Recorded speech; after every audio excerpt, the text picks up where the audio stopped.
আমি আজকে আপনাদের সামনে কিয়ামতের কয়েকটা আলামত বর্ণনা করব, কয়েকটা আলামত বলবো। দেখেন এই আলামতগুলো দুনিয়ার ভিতরে আছে কিনা।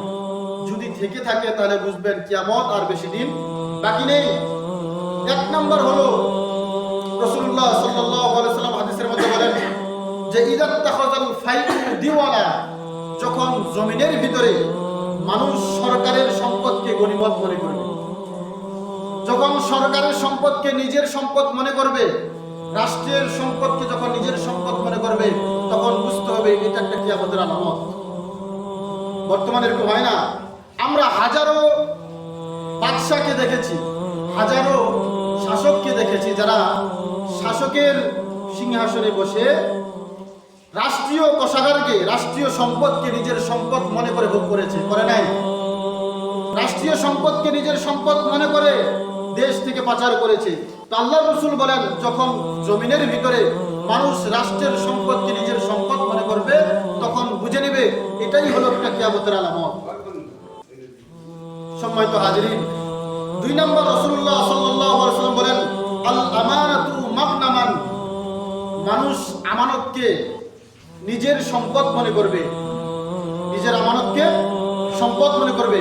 আমি আপনার কাছে একটা আমানত রাখলাম, ভাই এই 500 টাকা আপনার কাছে আমানত, সামনের মাসে আপনি আমাকে দিয়ে দিয়েন। তো আমি যার কাছে টাকাটা আমানত রাখলাম, ওই ব্যক্তি জানে না যে আমানতের মাসআলা কি। অথচ আমানতের মাসআলা হলো কোনো ব্যক্তি যদি অন্য কারো কাছে আমানতের মাল রেখে দেয়, তাহলে ওই টাকাটাই, ওই সম্পদটা হুবহু তাকে যেভাবে দিয়েছিল সেইভাবেই ফেরত দিতে হবে। অথচ আপনার আমার আমানত দেখলেন ঠিক আছে, ঠিক নাই, আপনাকে যদি আজকে 500 টাকা আমানত রেখে দেয়, তো দেখা যায় এই 500 টাকা আমি খরচ করতেছি, এই 500 টাকা দিয়ে আমি আজকে বাজার করতেছি। তো রাসূলুল্লাহ সাল্লাল্লাহু আলাইহি ওয়াসাল্লাম বললেন, যখন দেখবে দুনিয়ার ভিতরে আমানত মানুষ নিজের সম্পদ মনে করবে, তখনই বুঝতে হবে এই আমানত নিজের সম্পদ মনে করা এটা একটা কিয়ামতের আলামত। কিয়ামতের বেশি দিন নাই। আল্লাহ রাসূল সাল্লাল্লাহু আলাইহি ওয়াসাল্লাম বলেছেন যে আয-যাকাতু মাগরামান, মানুষ যাকাতকে জরিমানা মনে করবে। বর্তমান তো মানুষ যাকাত দেয়ই না করতে গেলে। যারা বর্তমানে বৈজ্ঞানিক আছে তারা একটা হিসাব বের করেছেন যে বাংলাদেশের ভিতরে যে সমস্ত মানুষের উপরে যাকাত ফরজ, তারা যদি সঠিকভাবে যাকাত দেয়, বাংলাদেশের মধ্যে যাকাত নেওয়ার মতন মানুষ খুঁজে পাওয়া যাবে। সবাই যদি তার যাকাতকে যদি সঠিকভাবে বন্টন করে, তাহলে বাংলার জমিনে আর কোনো গরিব মানুষ থাকবে না, সবাই বড়লোক হয়ে যাবে। কিন্তু এটা কি হয়েছে বলেন? আজকে মানুষ যাকাত দিতেছে না। যাকাতের কথা বললে, দানের কথা বললে মানুষ এটাকে জরিমানা মনে করে। যদি বলা হয় ভাই মসজিদের ভিতরে 30 টাকা দান করেন, 50 টাকা দান করেন, ওরা খুব মনে কষ্ট না, আমার পকেট থেকে 30 টাকা চলে যাবে। অথচ যেটা আপনার আমার জন্য উচিত, আপনার আমার কর্তব্য, টাকাকে আল্লাহর রাস্তায় ব্যয় করা। যাকাত দেওয়া আপনার আমার উপর ফরজ, 5 ওয়াক্ত নামাজ যেরকমভাবে ফরজ, যাকাত দেওয়াও ফরজ। তো আল্লাহ রাসূল বলেন, যখন মানুষ যাকাতকে কি মনে করবে, জরিমানা মনে করবে, তখন বুঝতে হবে এটা একটা কিয়ামতের আলামত। 4 নম্বর আলামত হলো আল্লাহ রাসূল সাল্লাল্লাহু আলাইহি ওয়াসাল্লাম বলেন ওয়া তুআল্লিমা লিগাইরিদ দ্বীন, মানুষ ইলম শিক্ষা গ্রহণ করবে দ্বীন প্রচারের উদ্দেশ্যে নয়। কেউ ইলম শিক্ষা গ্রহণ করবে বক্তা হওয়ার জন্য, কেউ ইলম শিক্ষা গ্রহণ করবে মানুষের কাছে ভালো হওয়ার জন্য, কেউ বলবে যে আমি ইফতা করতেছি, মানুষ আমাকে মুফতি বলবে, আমি হাদিস পড়তেছি, মানুষ আমাকে মুহাদ্দিস বলবে, এই জন্য আমি ইলম শিক্ষা গ্রহণ করতেছি। প্রকৃতপক্ষে ইলম শিক্ষা করার মাকসাদ তার অন্তর থেকে দূর হয়ে যাবে।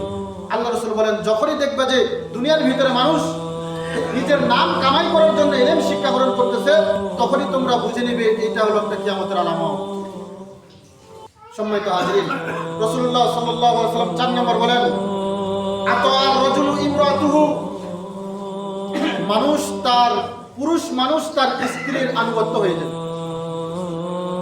কিভাবে আনুগত্য হয়ে যাবে এর কয়েকটা ব্যাখ্যা। 1 নম্বর ব্যাখ্যা হলো যুবক মানুষ যৌবন থাকা অবস্থায় তাদের যৌবনকে নষ্ট করে দিবে, আর বিবাহ করার পরে সে তার স্ত্রীর সাথে ভালোভাবে থাকতে পারবে না, অপারগ হয়ে সে স্ত্রীর কথাকে মেনে চলবে। কারণ স্ত্রীর সাথে যদি না পারা যায়, তাহলে স্ত্রীর কথা মানতে বাধ্য হয়ে যাবে। এটা কখন হবে? যখন তার যৌবন অবস্থা, তার যৌবনকে সে নষ্ট করে দিবে।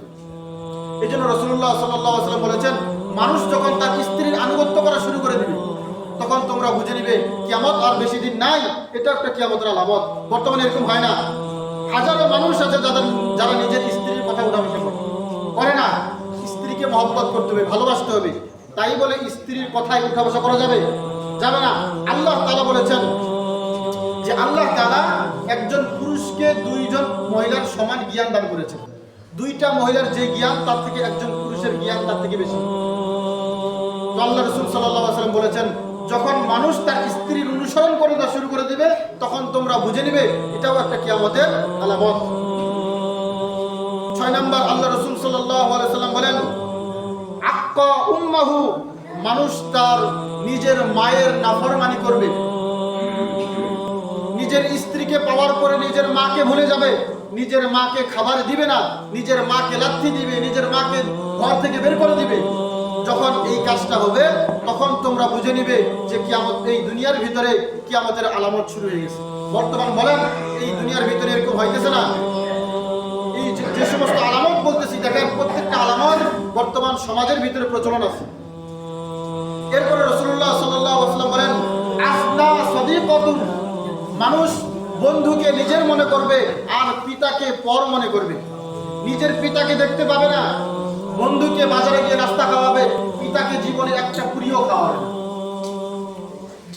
নিজের পিতাকে 10টা টাকা দিবে না, কিন্তু নিজের বন্ধুকে নিজের মনে করে ভবানীগঞ্জে নিয়ে গিয়ে তাকে সিংড়া খাওয়াবে, পুরি খাওয়াবে। আল্লাহ রাসূল বলেন, যখন দুনিয়ার ভিতরে এমন চালু হয়ে যাবে তোমরা বুঝে নিবে এটাও একটা কিয়ামতের আলামত। এরপর রাসূলুল্লাহ সাল্লাল্লাহু আলাইহি ওয়াসাল্লাম বলেন, যুহারাতুল আসওয়াদু ফিল মসজিদ, এটা খেয়াল রাখেন সবাই, আমার দিকে তাকান। আল্লাহ রাসূল বলেছেন, যখন তোমরা দেখবে মসজিদের ভিতরে আওয়াজ বেশি হয়ে যেতেছে তখন তোমরা মনে করবে কিয়ামত আর বেশি দিন নাই। বর্তমানে মসজিদের ভিতরে আওয়াজ বেশি হইতেছে না বলেন? মসজিদের ভিতরে ইমাম সাহেব বয়ান করলে দেখা যায় যে কয়েকজন কথা বলতে থাকে, এটাও একটা কিয়ামতের আলামত। মসজিদের ভিতরে জোরে আওয়াজ করে কথা বলা, এটাও একটা কিয়ামতের আলামত। দুনিয়াবি কথা মসজিদের ভিতরে বলা, এটাও একটা কিয়ামতের আলামত। এই জন্য আমরা যারা মসজিদের ভিতরে দুনিয়াবি কথা বলি, আমরা মসজিদের ভিতরে দুনিয়াবি কথা বলা বন্ধ করে দেব। দিব তো ইনশাআল্লাহ। আল্লাহ তাআলা আমাদের সবাইকে আমল করার তৌফিক দান করুন।